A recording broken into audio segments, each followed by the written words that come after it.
All right, so in the same line with some of these recent drills we're doing is on this one is that another thing to practice that happens a lot, and a lot of this is like we're kind of taking what happens in sparring or fights and kind of breaking down a lot of the things that normally just happen a lot and just some answers and things to do for it. Another skill to practice is when I'm going forward and throwing this jab cross, a lot of times what can happen is I'm throwing my jab cross because I'm like, oh yeah, I'm hitting with my combination. And when I do my jab cross, he'll throw like a hook or something back to interrupt my algorithm. So I'm throwing my combination like 1, 2, and then all of a sudden, bam. You know what I mean? Like you're thinking I'm hitting him, and all of a sudden he's like, bop. So I want to be able to practice how do I punch, but also realize that those punches are coming back at me as well. So we can do it on either side. So in other words, if I throw jab, cross, the best thing I can do,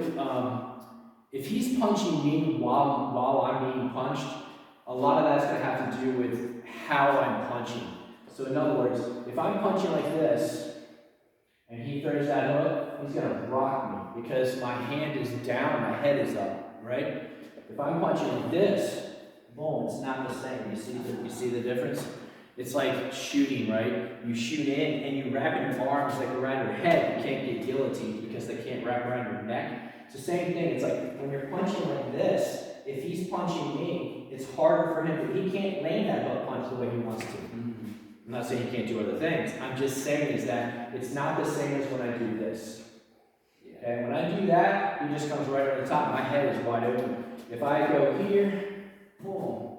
Even though he punches me, I'm kind of protecting my head. Because there's no way for me to really, it's really hard for me to block that hook punch when my arm is extended. You see what I mean? And it happens all the time. Yeah. Like it's a good counter. You know, I go here and do boom, boom, you just hook. Right? So the first thing is practicing that, right? So here he hooks, boom, I'm covering up. Then we're going slow, boom, but it's just that. Because I can't really stop him from throwing a punch, but it's making it harder for him to connect the way he wants. When we flip to the other side, when I throw down, what I'm saying is when we go here and he throws the other hook, that one I can cover.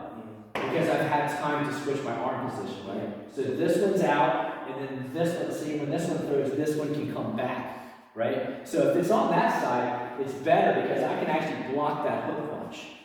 When it's the other side, I'm going to get rocked if I have my hand down like that, right? So you just want to think here, boom, and then we go the other way, here, boom, okay? And you want to, when we practice that, we'll go the other way around. I want you to really throw this from my head and see, I mean, we're not throwing hard, so just go ahead and just make sure you're aiming from my head so I know you're going to hit me or not. So that's the drill right now. It's either jab, cross to block that, or jab, cross, block here. Okay? Driving forward also helps, right? Because when I'm here, if he throws it, it's not as bad. When I go here, and throw it, it's not as bad. Nice. Yes? When I'm punching, just like we did on the other ones, when I'm punching, I'm driving forward. Okay? Not going backwards. Okay? Cool?